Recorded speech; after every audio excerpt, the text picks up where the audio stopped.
that you can do. Educator, Edpuzzle, Zaption, those all allow you to just upload YouTube videos and add a variety of different question types to them. And what it does, and I'll show you one of them. Get that away. You're going through the video, and then it'll stop at a point and a question pops up, and you answer that question. And it does collect the statistics so that you can, as a teacher, see what students did. Is it just YouTube videos? Some of them may be able to take videos that aren't YouTube also. So which one should I go for? The weird or just different one is a video in English. Sandra Bullock is in German. Immigrazione is Italian. Anybody have a preference? We won't watch the whole thing. I'll just show you how they all work very similarly. So, Sandra Bullock. This was a shock to me when I found this one, actually. Lauren, did somebody have a question about whether you could, whether you had to use a YouTube video or you could use a different video? Yeah, and the answer to that is I think some of them allow you to. Okay, I just am not sure. Educator and Edpuzzle, both for sure do, because Well, they all allow YouTube. It's a question of if they allow something other than YouTube. Right. No, Okay. and both of those two do. Educator and Edpuzzle on the handout, because I'm the one that wrote some of those Okay. sentences on the handout. So Educator for sure, it's a video that you made or that you found on YouTube, and then Edpuzzle, same thing. So Okay. at least those two will allow you to use a video that you made yourself. Great. Thanks. And you can also create your videos and post them to YouTube and then put them in there if you want. So I'll play part of this. I was shocked to know that she actually has really good German. Uh-oh, where's my sound? Oh. I am plugged in. Oh, we can hear it. I'm up as loud as I can go. I don't know if you have a way of making it louder. I can't log in without everything being logged off again. Well.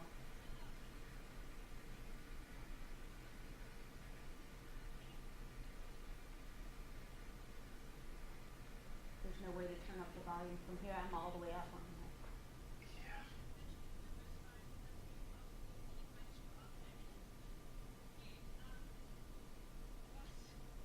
Okay, and then it pops up a question. And it can do fill in, it can do multiple choice. There's a variety of question types. As a teacher, if I were logged in, it would, and if you were logged in doing it, it would collect your data similar to what you saw in the statistics I showed you from D2L, a similar kind of thing where you can see how people answered each question. Okay? Since we can't really hear very well, no reason to continue to watch that, but all of these are linked on here so you can also watch them on your own if you're curious. So I have a question thinking about Kaltura. Mm-hmm. And if students uploaded little videos, let's say in a language class, through Kaltura, could then another student create a quiz based on what a student had done in a little video? I love the way you think through. So I know I haven't played with Kaltura to be able to answer that very, specific to Kaltura, but I know with these, when you create a teacher account, you can take what somebody else has created and repurpose it to your account and put in your questions,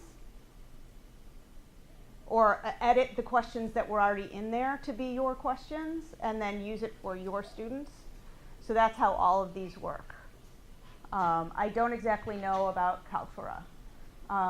And I would think that the same thing could be done with a student repurposing somebody else's work and adding questions.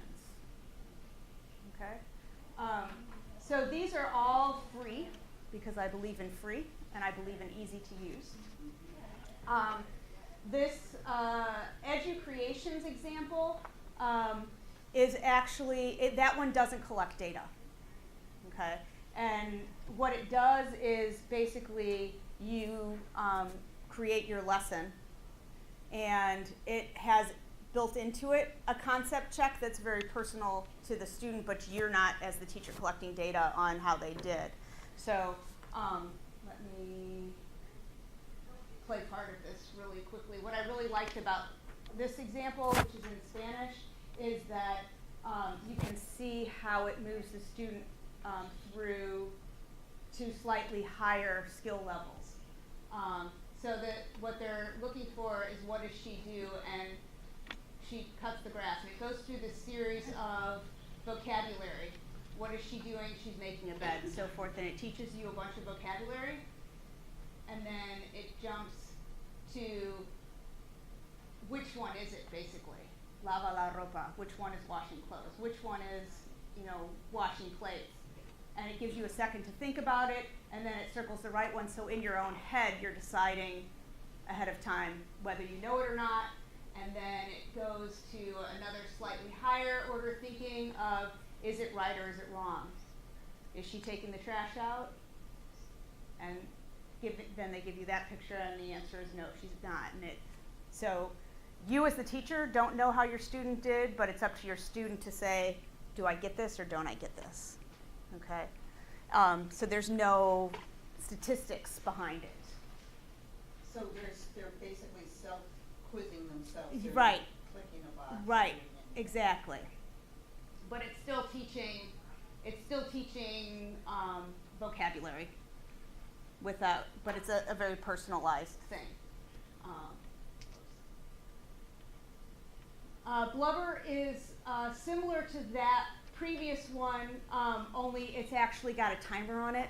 So it's sort of a internal race kind of example, where they're teaching something and there's a time clock on there. And then teach 'em is... And then is that one scored? And that is scored, but not for you as the teacher to get. It's scored for the student. And what the student does is try and beat their time. So they'll keep playing it to see if they can get faster. And actually, on your own, because you can't hear anything very well in here, if you look at that one, it's kind of a fun one to look at because it's dogs walking through a school where this dog is trying to find the French classroom, and it goes into like the office and asks, is this the French classroom? And another dog pops up and says, no, this is the office. So it's kind of fun to watch it, and you can play with it and see if you can guess, what it's saying. So that kind of an activity, you could have your students take a screenshot of their score or something like that. They could, sure, if typically for me though, this part is not about giving my students a grade. Right. This is about their own learning. And the only reason that I would need to know, or the only thing that would be helpful to me to know, is which ones are they having the most difficulty with, so I can go back and practice that specific one. And if you're getting a total score, it doesn't tell you that. So Teach 'em is a little bit different. It's kind of more like the other ones where it goes through a video, and as it gets to the part that's going to be answered, the question sort of highlights like that, and you type your answer in the upper box up here, kind of thing. And it'll go through each question, and you type it in there, what your answers are. And this does collect information from the students. So it's all about they all do similar stuff. It's all, what's your preference in terms of what you can do. And all of these are embeddable, as you can see, because we just linked to them. They can be linked or embedded. I haven't tried embedding them into D2L. My instructors that I work with, some of them, like I said, just use stuff that's already out there, and they do embed the videos into D2L, and some of them create their own. So if you're a person that wants to create your own, down here I have something called Screencast-O-Matic, which basically does video of what's coming up on your screen. So if you are creating some kind of a how to do something, a process kind of thing, it'll record what your movements are on your screen and your voice. So it'll do like a voiceover kind of thing. So if you wanted to create your own. So sort of a simpler version of Adobe Captivate. Yes, a much simpler and free version of Adobe Captivate, yeah. I should also note that Cultura actually does that. Yes. Oh, as does well. it? Okay. Yep, and I've even had instructors do voiceover PowerPoints in it, so they just quote their PowerPoint and then they screen capture their screen and walk through a PowerPoint. But the nice thing about that is then it goes directly into D2L. Okay. Now, doesn't PowerPoint allow you to do voiceovers within PowerPoint itself? It does, but then you have to save it as a video, then you have to upload it. Ah, This is just got it. automatic. It's automatically in there in your account, and it's automatically connected to Good to know. each so it's just a little easier. Mix does that too. The audio of PowerPoint is. Not so good. You cannot do it on a Mac. Okay. I use Keynote, and Keynote is really good about being able to do a voiceover. But then, so the other thing that's important to me, and I think it's also important to students, is to see your face sometimes if they're getting all of their instruction. So to be able to overlay that, so it's not just like this random voice PowerPoint thing. Kaltura will let you do that as well. So, The sort of picture-in-picture window that you can. right. They need something that's a little bit more interesting than screen watching. You know, right. Adobe Presenter and It works well. So that's the thing about flipped learning is use what you're comfortable with, use what you know, because it's less work that way. I mean, these are all options, and you can feel free, and we've got a little time for you to play with them. But it's really use what you're most comfortable with, because that's what you're going to be most successful with, and your students are going to be able to catch on easier because you're comfortable with it. Question? Honestly, if you're a Mac person, QuickTime, you can screen cap it for the audio. Okay. And also you have iMovie, which Right. makes it really easy to edit and then redub videos if the sound was bad, if somebody's loud out in the hallway.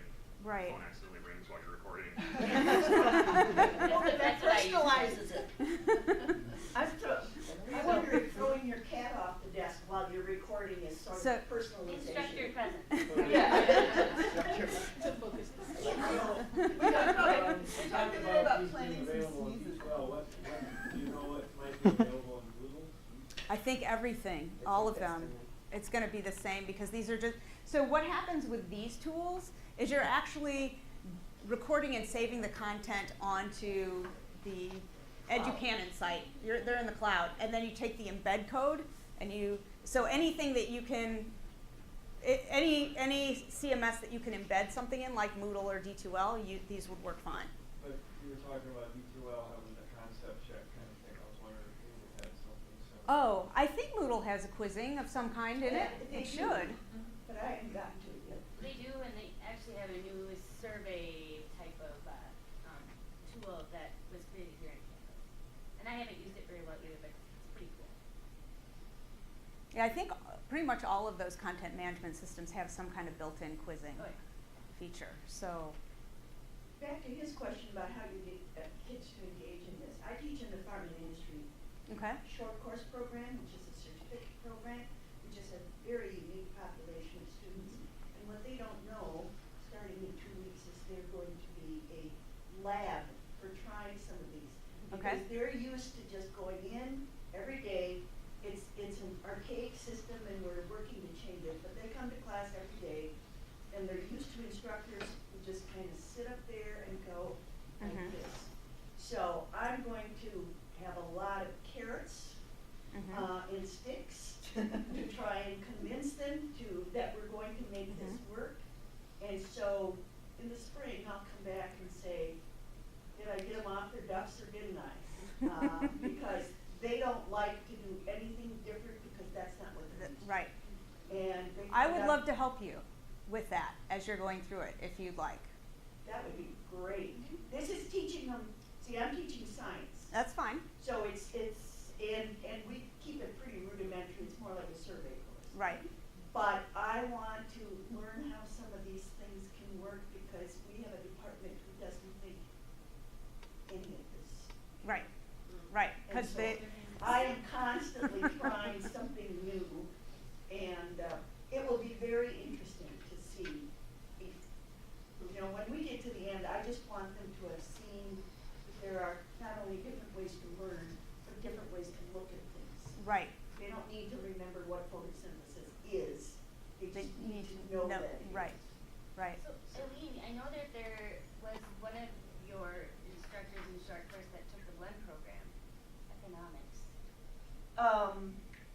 Arlen Brandstrom? Yes, that's it. So Then he he's- might be on his, he might be able to chip away at it. He's trying, because he calls me every once in a while just to say, Eileen, how do you do some So he's probably the only one that's trying, but he's also one of the classes the kids get just totally wonked on because it's dry and that's how he knows how to present it. Right. So, But it could be a nice team. thing, I'll talk to him. That's great, and I'd love to help you in any way that I can as you go down the path. Right, and well, there's that, and also just, there's no reason for you to make the mistakes that we made, and there have been some. So some of the things that we did, one of our instructors, and actually had I known she was doing this, I probably would have stopped it at the beginning, but in her concept checks, she also included the right answer. And so what happened was the students who really wanted to learn still used it the way it was meant to be used, but the students who were afraid that it was going to affect their grade and all they wanted was a good grade, they'd write down the answers, then they'd go back and do the concept check to get 100%, not to actually learn the concepts. And she could tell because they came to class and they couldn't actually apply it. So they went through, their concept check score and their ability to apply were not matching. They like to work together, and it's always one knows it, And the rest of don't. them don't. Right. So, be careful. So we have learned some lessons along the way like that about, how to build those concept checks so that you really are getting the information that you want and the students are really learning what they need to learn. You're still going to have we all have students that don't want to be there or don't want to learn it, and you can't force it into their heads. But you can give them, and for you, right? I approach things very differently. You're not going to make somebody learn something they don't want to learn, and that's going to happen regardless of how you teach it. So this can't fix that, but it does.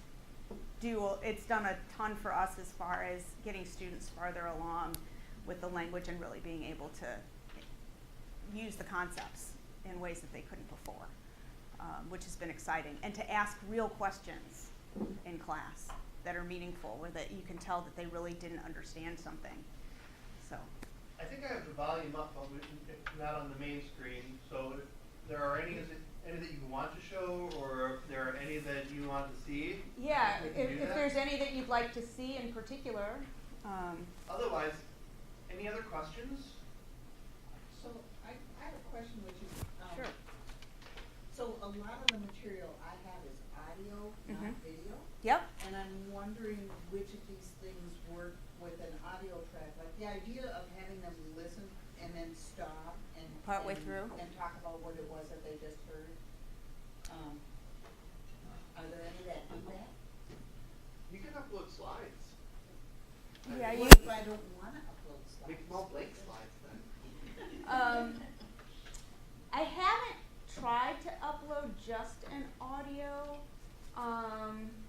so I'd have to investigate that a little bit. And But- active transcription would be fantastic because the universal design tells us Right. that it It's reinforces accessible. Right. all kinds of learning. Depending on what you wanted to do with it, what I'm wondering is, this video is called Video Notes.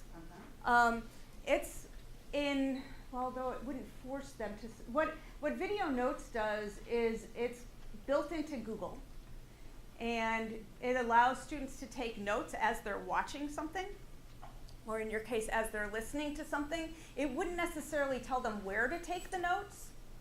Like it wouldn't stop in a specific spot and say, take notes here. Yeah. But the notes that they take can be shared because it's in Google. And so it can be collaboratively taken. And I don't know if that might meet your need. So is that like a live scribe pen where it'll audio record while you're taking the notes and then you can like rewind, etc.? So when you take the notes, it actually puts as you stop to take the notes, it puts those notes connected to the time spot on the video itself.